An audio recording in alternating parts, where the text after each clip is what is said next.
अब हम आपको मेटावर्स की आभासी दुनिया में भारत की पहली शादी दिखाएंगे और दिलचस्प बात यह है कि शादी में लड़की के दिवंगत पिता भी वर वधू को आशीर्वाद देने के लिए मौजूद रहेंगे। तमिलनाडु के एक जोड़े ने 6 फरवरी को भारत की पहली मेटावर्स शादी करने का ऐलान किया है, जिसमें लड़की के दिवंगत पिता वर वधू को आशीर्वाद देने के लिए वर्चुअल दुनिया में स्वयं उपस्थित रहेंगे। यानी वर्चुअल रियलिटी की मदद से इस विवाह में ऐसे लोग शामिल हो सकेंगे जिनकी मृत्यु हो चुकी है। ये इंटरनेट की दुनिया में एक क्रांतिकारी बदलाव है जो असली दुनिया को एक ऐसी आभासी दुनिया में ले जाएगा जहां जीवन और मृत्यु के बीच भी कोई अंतर नहीं रहेगा। यह सब कुछ मेटावर्स टेक्नोलॉजी की मदद से होगा।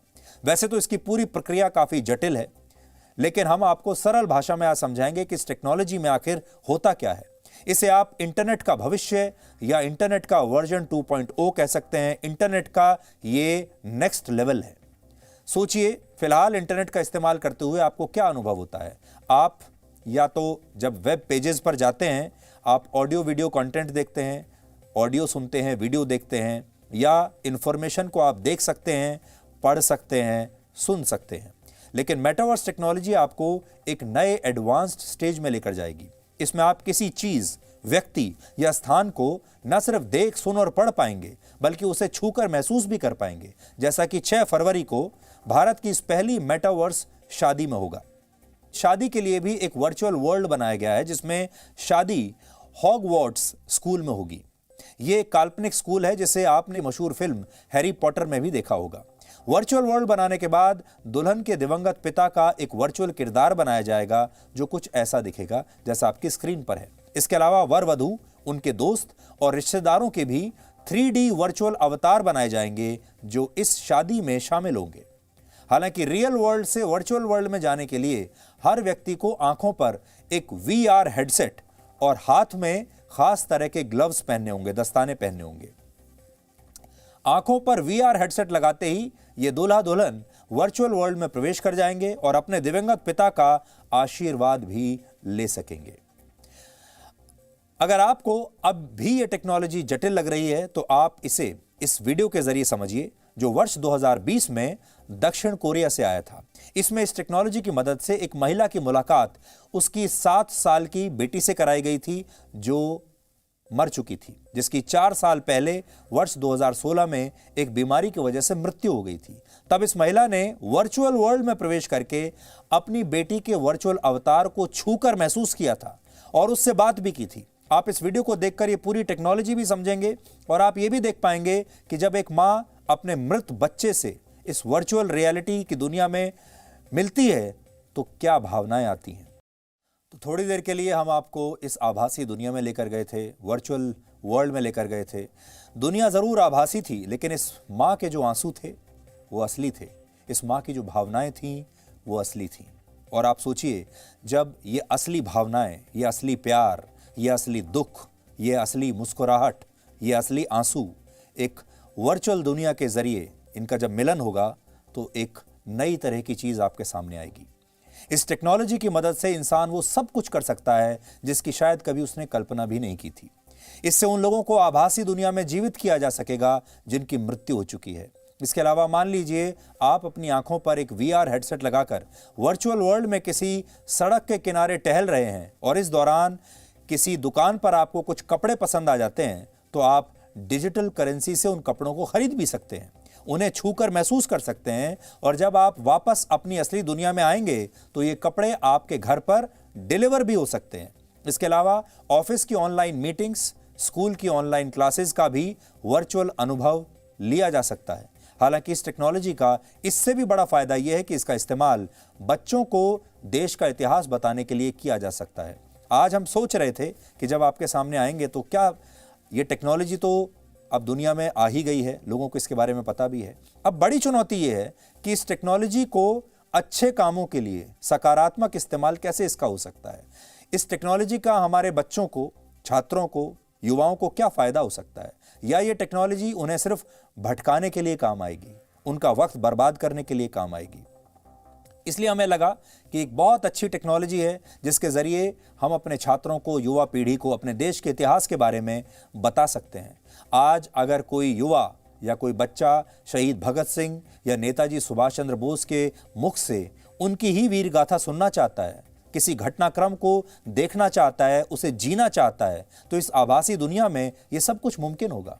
यानी ये टेक्नोलॉजी देश के लिए, हमारे समाज के लिए बहुत उपयोगी हो सकती है और संभव है कि भविष्य में गणतंत्र दिवस समारोह में इस टेक्नोलॉजी का इस्तेमाल होने लगे और सरकारें मुख्य अतिथि के तौर पर भी किसी देश के राष्ट्रीय अध्यक्ष की जगह, हो सकता है हमारे देश के संविधान निर्माता डॉक्टर भीमराव अंबेडकर को ही इस समारोह में वर्चुअली शामिल करा लें।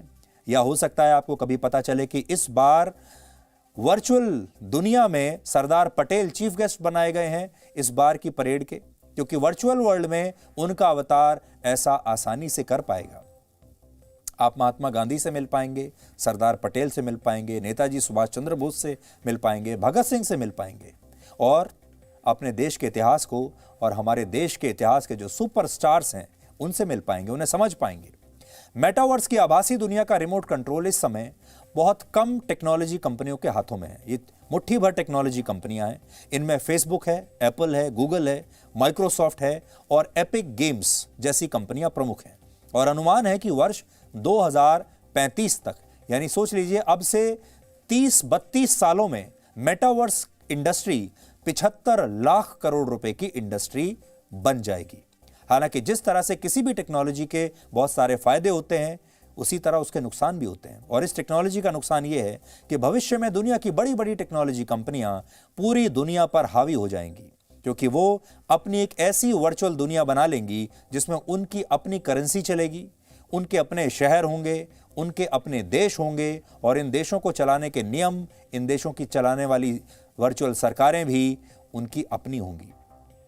अगर आपको उन देशों की नागरिकता चाहिए तो आपको इन कंपनियों के पास जाना पड़ेगा और इनकी शर्तें पूरी करनी पड़ेंगी। अगर आपको उन देशों में, उन शहरों में किसी कॉन्सर्ट में शामिल होना है, आप किसी रेस्टोरेंट में जाना चाहते हैं, होटल में जाना चाहते हैं, तो आपको इनसे इजाज़त लेनी पड़ेगी। हो सकता है जैसे आज आप किसी दूसरे देश में जाने के लिए वीज़ा लेते हैं उस देश की सरकार से, वैसा ही वीज़ा एक ख़ास कीमत देकर आपको इन देशों में जाने के लिए भी, इन वर्चुअल देशों में जाने के लिए भी लेना पड़ेगा। और तब आप इन टेक्नोलॉजी कंपनियों की मुट्ठी में आ जाएंगे, क्योंकि आपकी सारी डिटेल्स इनके पास होंगी। आज से 30 साल पहले 1992 में जब इंटरनेट अपने बहुत ही शुरुआती चरण में था, तब अमेरिका के मशहूर साइंस फिक्शन राइटर नील स्टीफनसन ने पहली बार मेटावर्स शब्द का इस्तेमाल किया था। मेटावर्स का अर्थ क्या है ये देखिए। मेटावर्स 2 शब्दों से बना है, मेटा और वर्स, इससे मिलकर बना है मेटावर्स। मेटा एक ग्रीक शब्द है, ग्रीक भाषा का शब्द है, जिसका अर्थ होता है पार, जैसे किसी चीज के पार चले जाना। और वर्स शब्द जो है वो यूनिवर्स से आया है, जिसका अर्थ है ब्रह्मांड। यानी मेटावर्स का अर्थ यह हुआ कि आप अपने इस यूनिवर्स को, इससे पार चले जाएंगे। इस यूनिवर्स को पार करके आप एक अगले यूनिवर्स में चले जाएंगे। नील स्टीफनसन ने अपनी एक पुस्तक में न सिर्फ मेटावर्स के भविष्य को तभी देख लिया था, बल्कि उन्होंने यह भी भविष्यवाणी की थी कि एक समय ऐसा आएगा जब ये असली दुनिया टेक्नोलॉजी कंपनियों के हिसाब से नियंत्रित होने लगेगी। और आज ऐसा ही हो रहा है। आज मेटावर्स टेक्नोलॉजी की मदद से वर्चुअल वर्ल्ड में जो शहर बसाए जा रहे हैं, वहां जमीनों की बिक्री शुरू हो गई है। अब आप इस वर्चुअल वर्ल्ड में जमीन खरीद सकते हैं, मकान बना सकते हैं, थिएटर्स बना सकते हैं, रेस्टोरेंट्स, होटल्स बना सकते हैं। और ये कंपनियां अब वहां पर वर्चुअल जमीन बेच रही हैं। और असली दुनिया की तरह यहां भी बीच फेसिंग अपार्टमेंट्स हैं, या बाजार के नजदीक वाला घर, या पार्क फेसिंग घर आपको बाकी जगहों से महंगा मिलेगा। उदाहरण के लिए मान लीजिए भविष्य में अगर आपका दिल करता है कि आप इस टेक्नोलॉजी की मदद से गोवा के किसी इलाके के कसीनो में जाना चाहते हैं, जबकि असल में आपके शहर में लॉकडाउन लगा हुआ है। अब वर्चुअल वर्ल्ड में वो कसीनो जिस जगह पर होगा, उस जगह को शायद किसी ने पहले से ही खरीद लिया होगा और उस कसीनो का भी कोई मालिक होगा। उस पर एक वर्चुअल कसीनो बनाया जाएगा और इसके बाद आप वहां जा पाएंगे और फिर आपको शायद उस कसीनो की टिकट खरीदनी पड़ेगी और वो कसीनो जिस भी व्यक्ति या कंपनी ने बनाया होगा, ये पैसा उसकी जेब में जाएगा। एक और उदाहरण देखिए। कैरिबियन देश बारबाडोस ने एक वर्चुअल कंपनी को इसी वर्चुअल वर्ल्ड में अपनी एम्बेसी बनाने का काम सौंप दिया है और इसके लिए बाकायदा उनकी सरकार ने अपनी एम्बेसी बनाने के लिए वहां पर वर्चुअल जमीन खरीदी है। इससे आप समझ पाएंगे कि असली दुनिया के समानांतर अगर एक आभासी दुनिया भी बन गई तो ये मुट्ठी भर टेक्नोलॉजी कंपनियां कितनी मजबूत हो जाएंगी। इसके अलावा वर्चुअल वर्ल्ड में सब कुछ आर्टिफिशियल इंटेलिजेंस पर निर्भर होगा, जो खतरनाक बात है। उदाहरण के लिए पिछले दिनों अमेरिका में एक लड़की अपनी आंखों पर VR हेडसेट लगाकर इसी वर्चुअल वर्ल्ड में घूमने गई थी और वर्चुअल वर्ल्ड में वो घूम रही थी, लेकिन इसी दौरान इस वर्चुअल वर्ल्ड में एक लड़का उसका पीछा करने लगा और उस लड़के ने इस लड़की के साथ बदसलूकी की। और जब ये लड़की उसे रोकती है, उसे रोकने की कोशिश करती है, तो उस लड़के ने कहा कि ये मेटावर्स की दुनिया है, यहां पर कुछ भी हो सकता है और आप यहां पर किसी भी चीज को रोक नहीं सकते। इसे वर्चुअल वर्ल्ड की पहली आपराधिक घटना माना जा रहा है। यानी आप असली दुनिया में तो ये घटनाएं रोक सकते हैं, पुलिस स्टेशन जा सकते हैं, शिकायत कर सकते हैं, एक संविधान है, कानून है, अदालतें हैं, लेकिन आभासी दुनिया में, वर्चुअल वर्ल्ड में ऐसा कर पाना बहुत मुश्किल होगा। इसलिए अगर इंसानों ने इस टेक्नोलॉजी का सोच समझ कर प्रयोग नहीं किया तो इस दुनिया का हमारी असली दुनिया पर बहुत खतरनाक प्रभाव भी देखने को मिल सकता है। Presenting V News app, available on Google Play and App Store. Download it now.